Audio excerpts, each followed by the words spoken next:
नमस्कार, मी आर्किटेक्ट मुकेश जाधव आपल्या सर्वांचे बांधकाम स्टोरी या आपल्या चॅनलवर मनपूर्वक स्वागत करतो। मी मागील 20 वर्षांपासून कन्स्ट्रक्शन क्षेत्रात कार्यरत आहे आणि आमची फर्म त्रिमिती आर्किटेक्ट्स बिल्डिंग डिझाईन आणि इंटिरियर डिझाईन यामध्ये अग्रेसर आहे। अनेक वेळा मला काही जण प्रश्न विचारतात की सर, आर्किटेक्टची फीस कशी ठरवली जाते किंवा आर्किटेक्टची फीस ठरवण्याचे मुख्य मार्ग कोणते? आता ही प्रोफेशनल फीस ठरवण्यासाठी अनेक फॅक्टर अफेक्ट करत असतात, जसे की तुमच्या कामाचे स्वरूप, प्रोजेक्टचे लोकेशन, अगदी प्रोजेक्टचा स्कोप ऑफ वर्क काय, इत्यादी इत्यादी। तुम्ही घर बांधत असाल किंवा कमर्शियल प्रोजेक्ट करत असाल, आर्किटेक्ट ही तुमची पहिली प्रोफेशनल एजन्सी असते जी तुम्हाला फायनल करावी लागते।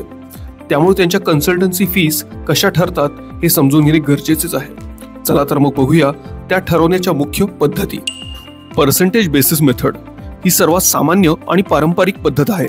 यामध्ये आर्किटेक्टची फीस ही प्रोजेक्ट कॉस्टच्या एका ठराविक टक्केवारीवर ठरते। मोठ्या कमर्शियल प्रोजेक्ट्स किंवा हाय एंड रेसिडेन्शियल प्रोजेक्ट्समध्ये ही पद्धत जास्त वापरली जाते।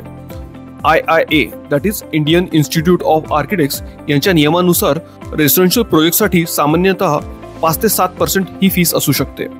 कमर्शियल आणि मोठ्या पब्लिक प्रोजेक्ट्समध्ये ही फीस 8 ते 12% पर्यंत असू शकते।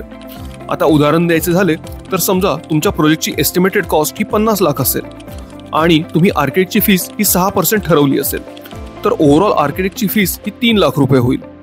जर प्रोजेक्ट कॉस्टमध्ये बदल झाला तर फीस सुद्धा कमी किंवा जास्त होऊ शकते। आता ही मेथड वापरावी कधी? तुम्हाला प्रोजेक्ट कॉस्टची क्लॅरिटी असेल, तुम्हाला डिझाईन प्रोसेस ही साधी सोपी हवी असेल, तसेच तुम्हाला बजेट नंतर ठरवायचे असेल, मात्र आर्किटेक्चरल सर्व्हिसेस ह्या प्रोफेशनल स्तरावरच्या हव्या असतील तर ही मेथड वापरावी।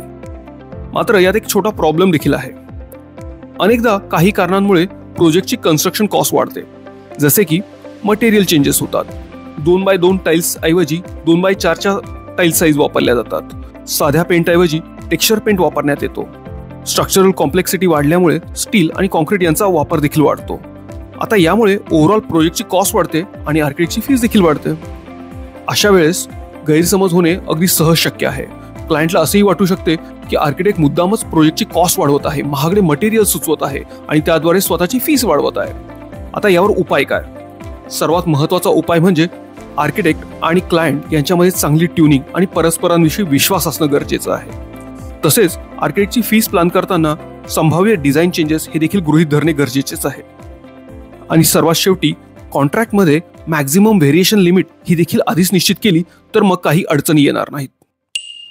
फिक्स फी मेथड या पद्धतीत आर्किटेक्ट एक ठराविक फीस अमाऊंट कोट करतो।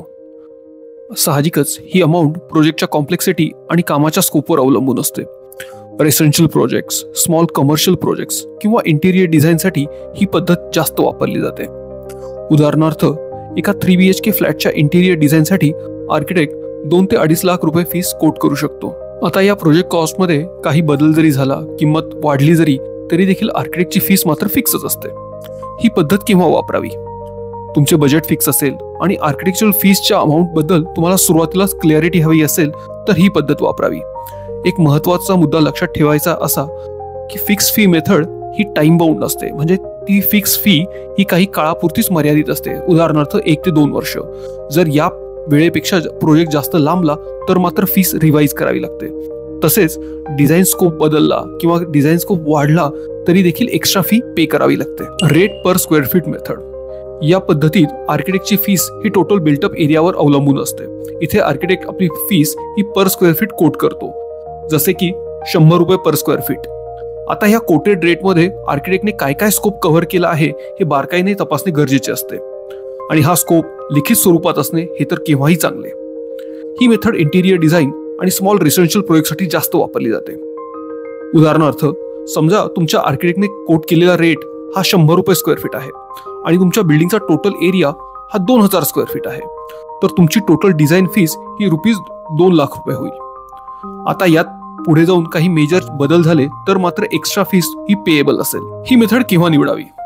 जर तुम्हाला एक्झॅक्ट एरियावर आधारित डिझाईन कॉस्टिंग हवी असेल किंवा तुम्हाला इंटिरियर डिझाईन किंवा स्पेसिफिक सेक्शन डिझाईन करायचं असेल तर अशा वेळेस ही पद्धत नक्की वापरावी। इथे एक महत्त्वाची गोष्ट लक्षात ठेवावी लागेल की टोटल बिल्टअप एरिया हा कसा मोजला जातो। सिव्हिल कॉन्ट्रॅक्टरसाठी मोजला जाणारा टोटल बिल्टअप एरिया हा वेगळा असतो, कारण त्यामध्ये केवळ स्लॅब एरिया काउंट होतो। परंतु आर्किटेक्टची फीस कॅल्क्युलेट करताना तो सर्व एरिया मोजला जातो तिथे आर्किटेक्ट डिझाईन ड्रॉइंग तयार करत असतो. हायब्रिड मेथड म्हणजे 2 किंवा अधिक पेमेंट पद्धतींचा एकत्रित वापर. इथे आर्किटेक्ट आणि क्लायंट या दोघांसाठी अधिक फ्लेक्झिबिलिटी तयार होते. ही पद्धत विशेषतः मोठ्या आणि दीर्घकालीन प्रोजेक्टसाठी वापरली जाते. हायब्रिड मेथड काम तरी कशी करते? इथे क्लायंटच्या गरजेनुसार आणि प्रोजेक्टच्या स्वरूपानुसार आर्किटेक्टच्या फीसचे 2 किंवा अधिक प्रकार एकत्र वापरले जातात. उदाहरणार्थ, डिझाईन फीस ही फिक्स स्वरूपात ठेवली जाते, 5 लाख रुपये. त्या व्यतिरिक्त प्रत्येक साईट व्हिजिटचे एक्स्ट्रा चार्जेस पे केले जातात. उदाहरणार्थ, 5,000 रुपये पर साईट व्हिजिट. याचे तोटे हे देखील बघावे लागतील, कारण एकाच प्रोजेक्टमध्ये वेगवेगळ्या प्रकारच्या फीसमध्ये गोंधळ तयार होऊ शकतो.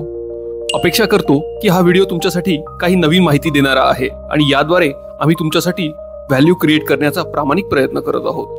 अशाच व्हॅल्युएबल मराठी कंटेंटसाठी बांधकाम स्टोरीला लाईक, शेअर आणि सबस्क्राईब नक्की करा. आपण बघितलेल्या विविध पद्धतींपैकी तुमच्या प्रोजेक्टसाठी योग्य पद्धत कोणती? कमेंट बॉक्समध्ये नक्की सांगा. लवकरच भेटूया नवीन विषयाच्या नवीन व्हिडिओसह. तोपर्यंत नमस्कार. शुभम भवतु.